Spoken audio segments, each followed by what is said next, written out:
I never really know if it's going. Hello, hello, hello world.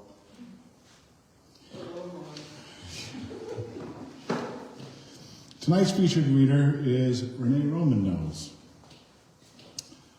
Renée Roman Nose, MAIS, citizen of the Cheyenne and Arapaho tribes of Oklahoma, is an activist, artist, motivational speaker, poet, photographer, and cultural anthropologist, author of Sweetgrass Talking in 2017 and River of Life in 2026, which features poetry and photography, both published by Uttered Chaos Press.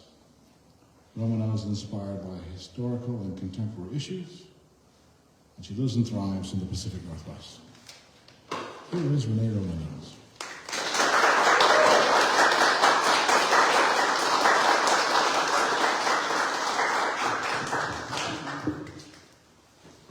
First of all, I'd like to thank each and every one of you for taking time out of your busy lives and a beautiful evening to come spend some time here at the Salem Poetry Project. Thank you to Mark for inviting me to be here. And most of all, thank you to each and every one of you for giving me a home to share my words with. And I didn't for a long time, and I was embedded with Everett Poetry Group, and it felt disloyal to go somewhere else. But I lived here for a few years, and I'm like, I love you guys, but I need to go be with my people. So I just want to thank you for creating a warm, wonderful space for each of us to enjoy. And do please give me a 2-minute warning, or 5 if it's bad.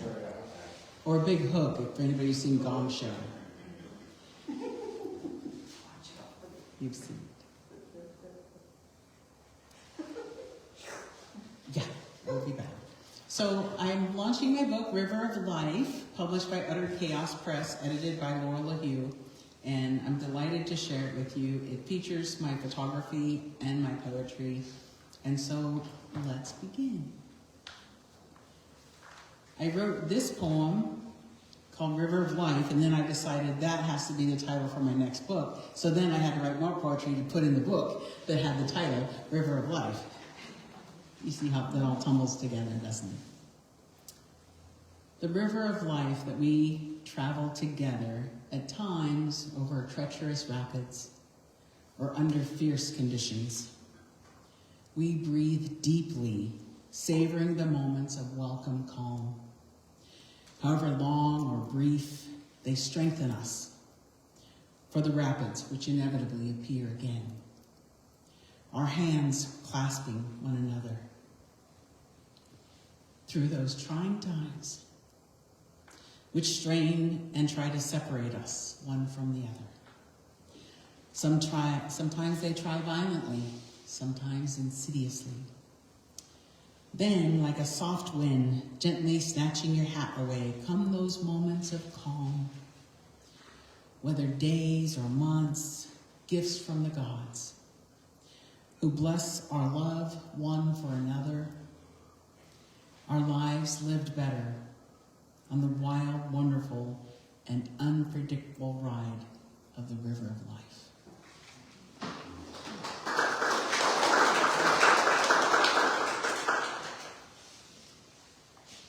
This one's called I'm Still a Hottie, in case you didn't know.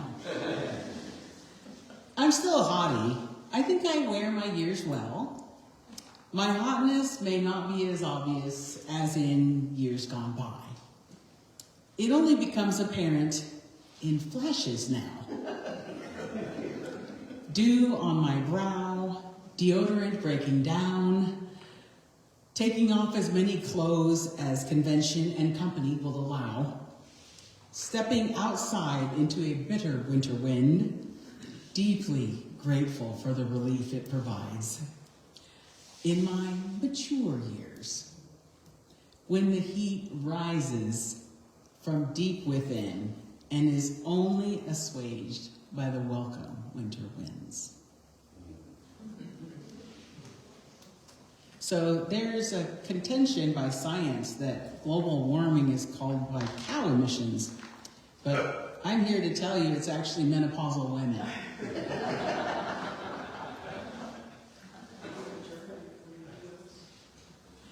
So not long after I met my significant other, I wrote this poem for him and invited him to come to Oregon Country Fair with me, where I had been invited to read my poetry, keeping in mind that I didn't really know what I was going to and doing, and it was eye-opening and eye-dropping at the same time. Look, don't look. Where's the rest of his underwear? Anyways, if you've been to Oregon Country Fair, you know what I'm talking about. So this is for Dawn. Silence. I can't tell you what you mean to me, because to do so would create such vulnerability, requiring more courage than my heart contains.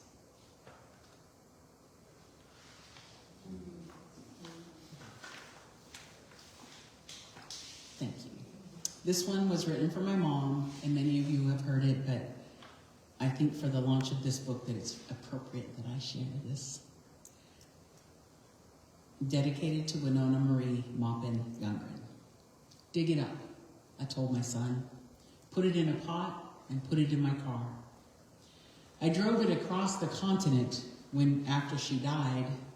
Once home, I carried it lovingly inside. Placed it next to a large window where it could be caressed by the sun. It's blossomed 3 times since her last day. I like to think it's her, echoing over and over those many miles and nights since she passed away. Remembering always, she heard my first breath. I heard her last. So this is the picture. My mom had an orange rose in her garden, and at her the gathering after her services, someone nearby had wanted that flower. I was like, nope. I write because I can, because others cannot. Their voices silenced forever by Gatling guns, by boarding schools, by racism, violence, rape, genocide, and greed. My ancestors used my voice. I welcome them to speak through me, to tell their stories from tragedy to triumph, to speak for those silenced by time, by culture, by cruelty. I speak, I speak, I speak, I speak.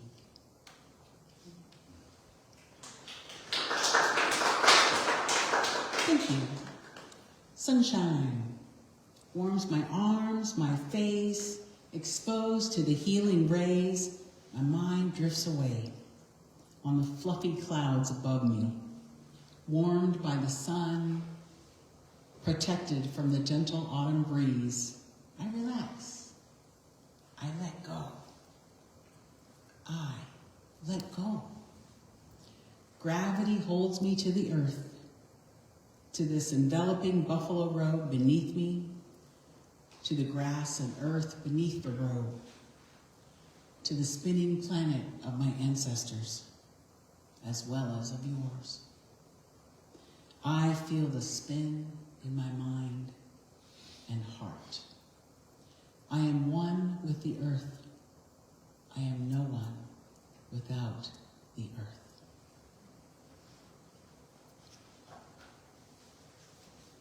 Web of life. It's a web grandmother spider has woven all around us.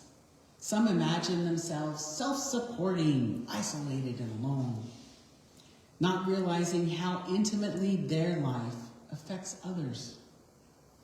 A casual greeting at the grocery store to a cashier having a bad day. A door held by a young man after he ran to get get there before a woman could open it herself. With the words, "My mom raised me right," followed by a bright smile, a warm hug for a friend seen too infrequently. The moment cherished by the heart as well as by the body. Simple strands of simple lives shared in moments of connection. Lives enriched by the web connecting us all. In one way or another, a web that enriches while it creates unwitting connection. Choose your path, inspired by Kunu Berchon. Walk in the path of our ancestors, your feet leaving only the faintest of footprints. Walk the red road with purpose and intent, always remembering how important it is to be a good ancestor. We stand in the lands of our ancestors, we grow our crops and our children in the lands of our ancestors where their bones still lie. Except for those stolen from museums and gawkers, from bygone days when we weren't considered human. We stand united with other water protectors. We are land, air, fishing, hunting, and treaty protectors and stewards. Like our ancestors before us fought to be and do, everyone trying to preserve and protect our people, our lands, our very way of life. We stand while we build our gardens, our businesses, our communities. We're uniting in language, protection, preservation, and promotion. Our languages hold culture, history, philosophy. They teach lessons through storytelling and oral history. Our people, our resilience, our strength together and alone. We stand for human rights, not just our own. We are the caretakers of Turtle Island. Our people are our strength and our future. The laughter of children once stolen from our communities now thrive and grow like the lush plants in our garden. We grow food, harvesting what we planted. We're growing ourselves where we've been planted. Our nation's growing through love and creativity, sending our children to college to learn and grow their minds. We aren't perfect. We're only trying to be human. Walk in the path of our ancestors, your feet leaving only the faintest of footprints. Walk the red road with purpose and intent, always remembering how important it is to be a good ancestor.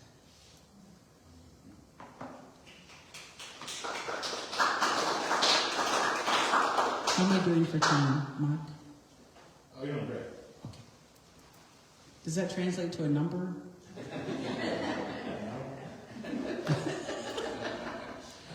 Three words. As y'all know, I love doing the 3-word exercise. Bob wants to give me 10. No, Bob. I have traumatic brain injury. I was ran by a bus in 2010, and I lost my speech fluency and my vocabulary. And I spoke like this. So people would interrupt me. In my brain, I could think of what I wanted to say, but I could not articulate it. My brain was not connected well. So I continued going to poetry, and I started asking the other poets for 3 words. And there were times when I couldn't even remember the second word. But I would create a poem because your brain is a muscle. Keep using your brain.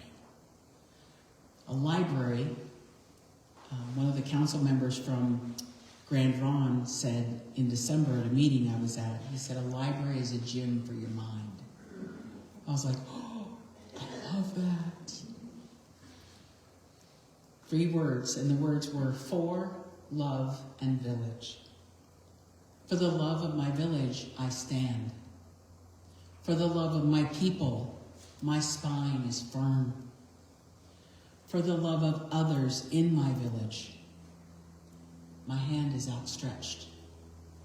For those of you who need music, I sing. For those who don't have the ability, I dance. For the love of my village, I am.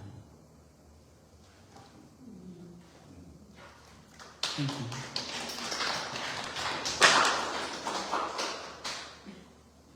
I'm going to read a few from Sweetgrass Talking, which is this one. This is actually my own art.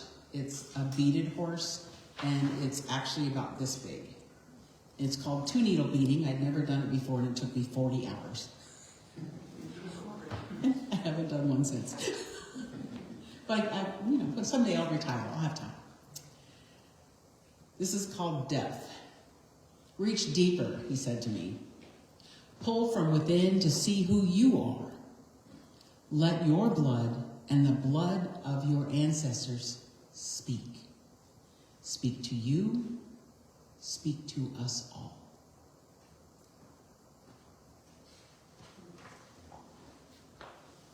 History lesson. United States territorial expansion, the book declares to every student, teaching them that it was right and proper, as well as courageous, to invade an inhabited land. You teach confusion as you teach national pride. How much pride is gained by stealing, lying, cheating, murdering, raping, dismembering, treating us as strangers in our own land, requiring us to be federally recognized by your federation, of course. We already know who we are. We are the native people of this land, of these Americas. We are the first Americans.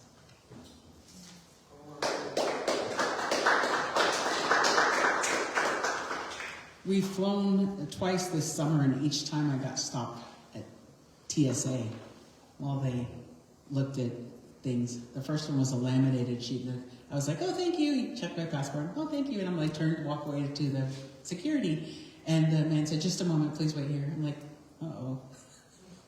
So he pulls out this laminated sheet. He looks it over. He looks at my passport. He looks it over. And he goes, okay, you can go. And the second time was just a couple weeks ago. And this time, this guy pulls out a red binder. I was like, oh, y'all are getting serious now.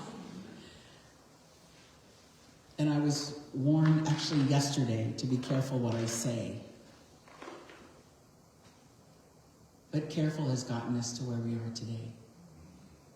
We can't afford to be careful. I had another friend say to me, please don't go to any more protests. I said, well, I won't go to any less.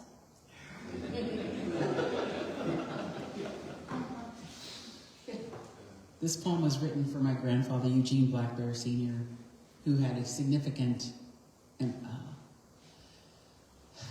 influence on my life.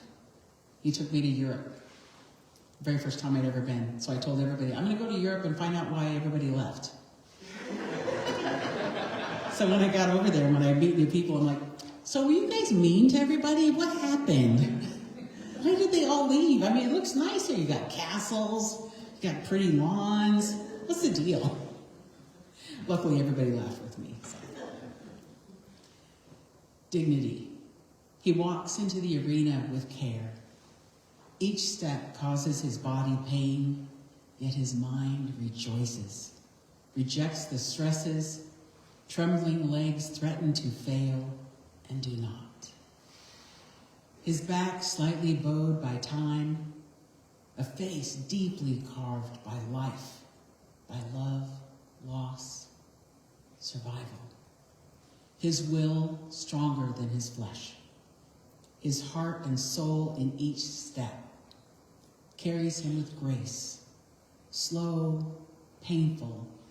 His movements reflect the beauty and strength of the drum, enduring, everlasting, inspiring. Thank you. Grandma and Powwow is this weekend. Starts Friday, goes Saturday and Sunday. I don't know why Bob keeps cryptically putting his hands in the air like this. If you went like this, I'd understand. I'm like, okay, that's applause. Does this mean stop? Don't read no more. You already reached 10. We're done, Renee. Broaden yourself. I'm writing a book of poetry. I'm sorry. Y'all didn't see him, but he held up a flash lighter. Like we're at a concert, and he's like, woohoo, we love the song. Just ignore him, I do. Oh. For those of you who didn't hear Emily, she said, just ignore him. I do. That must be the secret to a long marriage. They've known each other since she was 10? Yeah. Yeah. I know, but I agree. Broaden yourself. I'm writing a book of poems about Native issues and historical events. Broaden your topic, he says to me. No one wants to read about natives. No one is really interested in them. I fought back the anger that was bursting to be free. I held back the words that blistered my tongue, measured my thoughts. Then I spoke slowly and succinctly. We are interested.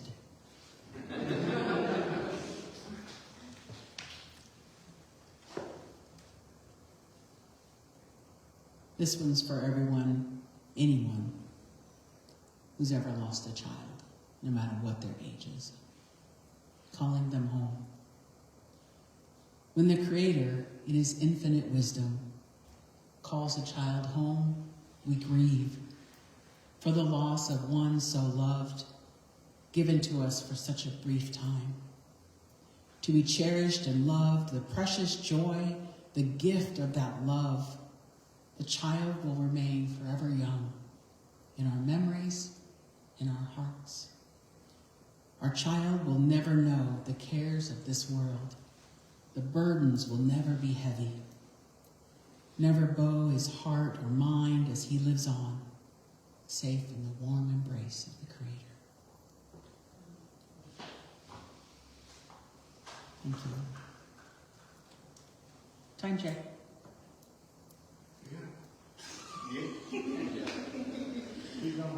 All righty, I'm going to do it.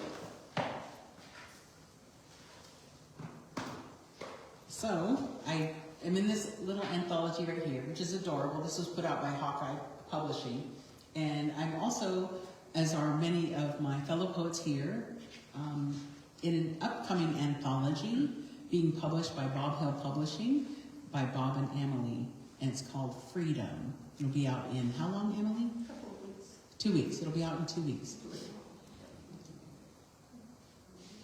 This is called For the People. They actually featured one of my photographs and the poem, which was really fun. Tradition rises from the land, enveloping us with indigenous ways of knowing. Those who know the land, the water, the changes of the earth as it spins around the sun. It's time to hunt, time to gather. Beautiful baskets, tightly woven with intricate designs, hold the day's harvest, day after day, filling baskets and filling hungry bellies.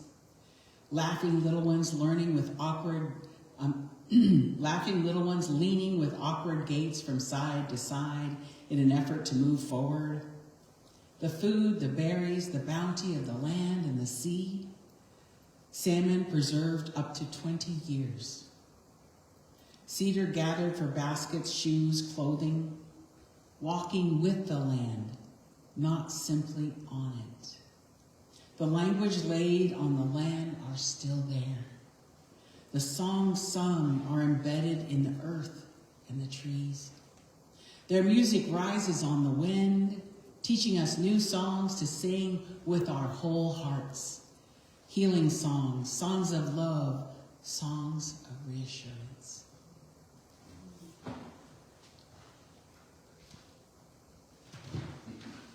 Just in time. We are America. You are. I am. We are. They are. America. We are America. Multicultural, messy, intergenerational, Since time immemorial, we have traded across thousands of miles. We have intermarried, become multilingual by trading languages and goods and wives. We are America. We travel along trade routes originating from our four-legged relatives, walking in the footsteps of our ancestors. Those trails have become black rivers flowing across invisible lines. We are America. Black rivers we now call roads and highways. We share food, music, adventures, land, and a deeply embedded love of our continent. The land where the bones of our ancestors lie. We are America. Diverse cultures celebrating our enduring strength, our generational resilience. We are still here. You are, I am, we are, they are. America. We are America. Let's act like it.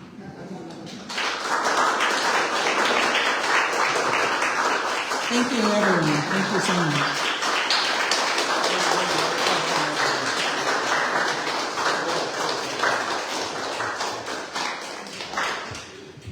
Wasn't that terrific?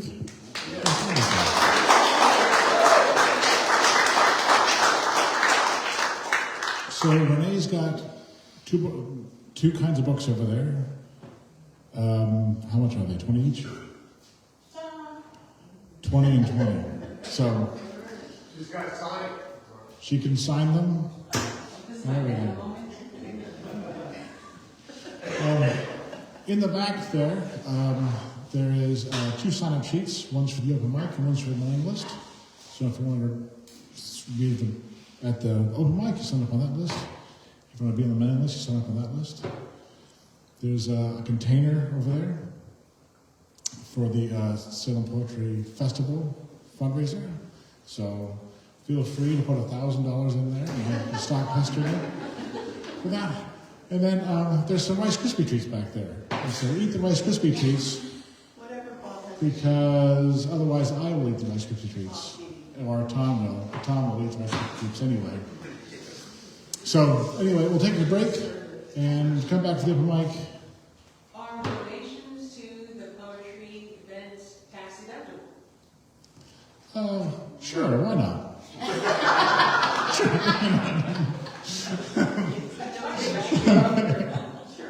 Okay, we'll be back in a couple of minutes for the open mic.